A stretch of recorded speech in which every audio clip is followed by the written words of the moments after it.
Namaskar students and welcome.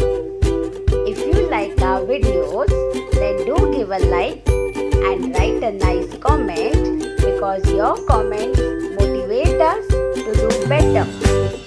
Share it with your friends and family members and don't forget to subscribe to our channel and click the bell icon to get all the notifications. Children, this is the last part of the lesson. In the earlier videos, we have already completed all the characteristics of living things. In this lesson, in this part, we are going to see useful plants and animals, harmful plants and animals, and wild animals. How are they useful to us or how are they harmful to us? This one is the hirad plant, children. Hirad, Hirada. Okay, it is given in your textbook. This is the hirad tree. It's a huge tree. You know this is a cow. And this one is a parthenium plant, children.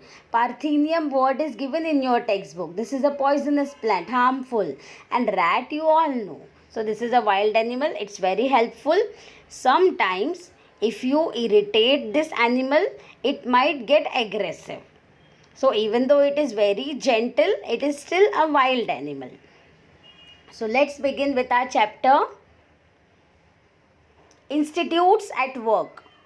The institutes that work for the survey and conservation of the various plants and animals. Survey means you go around your household, you go in your area and you just observe, okay, here is a grocery shop, here is a milkman and here vegetable sellers are sitting. Then when you are observing your surrounding, that is a survey. I might go to Darjeeling and I will do a survey what kind of atmosphere that place is having, what kind of climate it is having. Survey means you go and you observe the things in that particular locality. Conservation, you know, conservation means you have to preserve, you have to take care, you should not waste it. Conservation of the various plants and animals in different parts of India are Botanical Survey of India. Botanical is related to plants. So Botanical Survey of India is going to look after the plants of India. It will take care of the plants. And Zoological Survey of India respectively. Zoology is a word related to animals. So Zoological Survey of India is going to take care of the animals which are present in India. In case you find an unfamiliar plant, unfamiliar means the plant or animal which you don't know, in your surroundings, you can communicate with these institutes to obtain more information about them. So these surveys are taking care, they are preserving the plants and animals in our country. Botanical Survey of India, Zoological Survey of India. See, they were founded many years back. Very old institutes. Useful living things. See the dog, very beautiful, very loving creature, children. Dog is the only animal which can look into your eyes. Vasaka, this is a medicinal plant. Potato is a food for us. Plants are used for household as well as industrial purposes.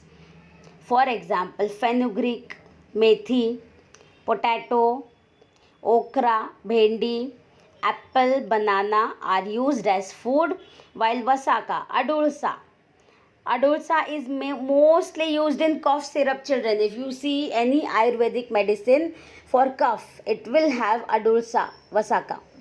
Hirada, hirad. See the tree which I showed in the beginning, children. That's a huge hirad tree.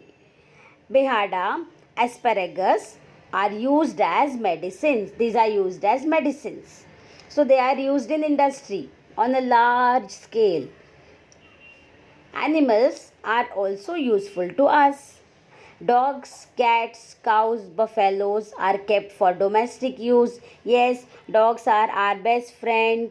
Dogs guard our house. They elevate our mood. They keep us happy. Same cats. Same way cats also. Cats are also very loving creatures. Cows give us milk. They are also very quiet and loving creatures, children. Very quiet. Huge animals, but very quiet. Buffaloes, fish, sheep, fowl are used as food. Fowl means hens, chickens, ducks. Those are fowl. Fish, sheep gives us wool. They are also used as food, children. Some are eating them. While animals like horses, oxen, camel, they are helping us in doing the work. Horses, oxen, camel, we ride over them. Sometimes they are helping in our fields. Prove useful in various occupations. The earthworm is very useful in agriculture. Earthworm is a farmer's best friend. Who is a farmer's best friend? Earthworm. Because earthworm is making the soil fertile. Then the farmer's crops are going to grow very healthy and beautiful. Harmful living things. Some animals and plants around us are harmful to man. For example, mosquitoes and flies spread diseases. Cockroaches, mice, rats destroy our food. Lice, ticks also spread diseases. The bites of some poisonous lizards, spiders, snakes and scorpions can even cause death. All snakes, all lizards are not poisonous. All spiders, they are not poisonous. Some of them are poisonous. But what people are doing, they are killing all the snakes because they are afraid of the snake. We should let them go into the nature, children, instead of killing them. If wild elephants enter human settlements, they cause a lot of destruction. Elephants are the most intelligent creatures, children. They are the most intelligent animals because they have the biggest brains. So they are very intelligent. And they are very loving, they are very quiet, they always help us. But if they get aggressive, they can damage everything, they can cause a lot of destruction. Some plants too can be harmful, as for example the dodder. Dodder is a cuscuta plant, children. It is yellow wire like structure. This you will learn next year also. Parthenium, I showed Parthenium picture in the beginning of this video, children. That is a Parthenium weed. If you see it carefully, no, you will know. Yes, we have seen it in our surrounding. It's very commonly found in our surroundings, children. It's got very small flowers. And other weeds. Pods of the nettle, colocasia leaves cause itching. This is colocasia leaves. Colocasia leaves means alu. Aluchi vadi. Alu vadi.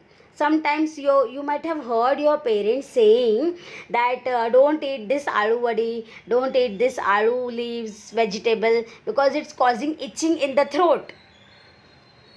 It causes itching in the throat, which means it is having poison. So you should not eat it. Not so much poison that we will die, but we are going to face little bit of discomfort because of the poisonous substance present in colocasia leaves. So if you eat aloo vadi or if you eat colocasia aloo vegetable, aluchi bhaji, then if it is causing itching to your throat, don't eat it. Plants like oleander, lantana, oleander is a flower, lantana flower, have strong odors. They have a very strong smell. This smell is attracting all the insects, all the birds. The Dhatura plant is poisonous. See the Dhatura plant. Okay.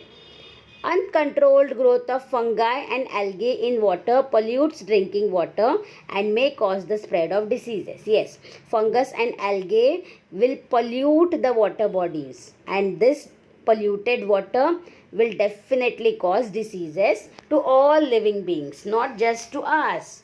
It will be harmful for everybody. Wild animals. See the wild animals, children. Cheetah, lion. Most of the times we think, oh, this is a wild animal. We should kill it. We should not let them live. But why? Why should they die? Why we should not let them live? Nature has made them like that. God has made them like that. Wild animals that hunt other animals for food are called predators. These are predators, children. They kill other animals for eating because that is their food. Nature has made them like that. For example, tigers, lions, wolf, plural is wolves, leopards. Sometimes, due to deforestation, such animals enter human settlements in search of food and may kill domestic animals or people. Usually, children, it is said that these animals, these predators, are not going to eat human beings. Eating human beings is going to be their last option because human flesh is not sweet, it is a bit bitter. So they don't prefer to eat human flesh. They will eat other animals' flesh because that is sweeter. So sometimes because of deforestation, we are making buildings, we are cutting down all the forest. Because of that, their houses are destroyed and they don't get food. They are hungry for many days. When they are hungry for many days, they will take a big risk. I am very hungry. I have not eaten for many days. Okay, I will go into that building. Okay, I will go near those human beings and I will try to catch some dog, some cat, somebody. I will get something to eat. Like this, these animals think and they take a big risk.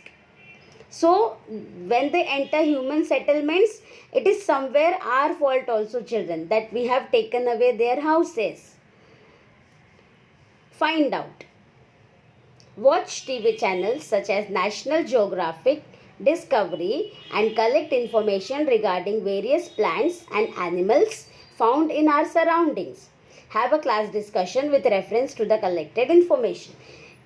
Most of you might be watching these channels, children, National Geographic, Discovery. They give a lot of information about the plants and animals, about the nature, about the earth, about many things. Always remember, many plants and animals in nature satisfy our needs. Yes, plants and animals are helping us. Satisfy our needs means actually we all help each other. They help us.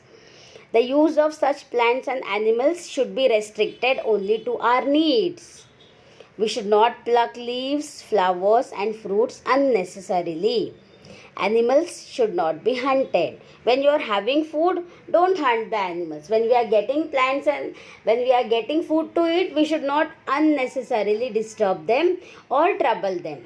And we should not take more than what we need. They should not be teased just for fun.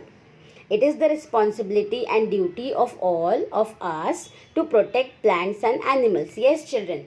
What some children are doing, they are just throwing stones at the dog. They are just troubling the dog, pulling the hands and legs or the tail.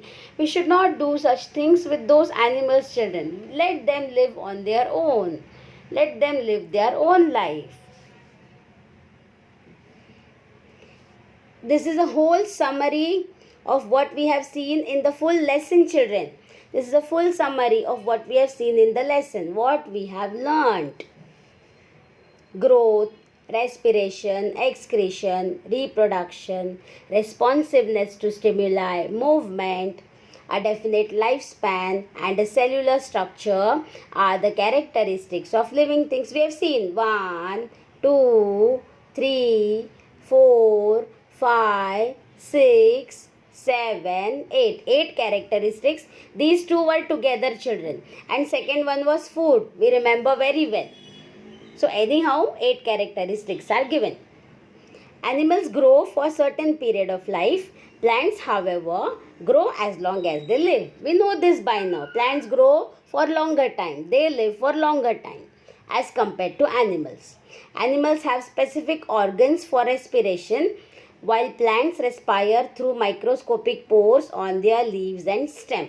Yes, children, do you remember the name of those microscopic pores? What are those microscopic pores called as? Which are present on the leaves of the plant and sometimes on the green stem? It is stomata, children. Stomata. We learnt it. The process of eliminating waste from the body is called excretion. Yes, we know this. Excretion. Plants also excrete. Animals also excrete. All living things have the ability to reproduce. Yes, all living things reproduce. The other word. Do you remember the other word of reproduce, children? Do you remember the other word for reproduce? It's procreate. Procreation. Procreate. Living things move because of their ability to respond to stimuli. Yes, we move because we are responding to stimulus. Some stimulus. I want to go to school, so I will use my legs for walking. Going to school is the stimulus. Walking is my response. Small children, they don't want to go to school, so they cry. Not wanting to go to school is stimulus. Crying is response. Plants show spontaneous movement. Spontaneous means slow movement. But they cannot leave their place and go elsewhere as animals do. We think that the plants don't move. They do move. They move their branches. They move their leaves. They move towards the sunlight. We have seen responsiveness to stimuli. They move towards sunlight. They bend. They actually bend. So they also move. But not like animals. Living things have a definite lifespan at the end of which they die. Yes, all. Plants also, animals also. Many animals and plants are useful to us in our daily life. Some animals and plants can be harmful to us. Yes, we have useful and harmful plants and animals both. The smallest unit of a living thing is the cell. Yes, children. One cell is unicellular and many cells is multicellular. We have seen examples of unicellular organisms, multicellular organisms. So this is the end of the lesson. We finished the whole lesson and the question answers are given in a separate video. You can check out the question answers in the playlist section of 6th Science Notes. Thank you for watching till the end.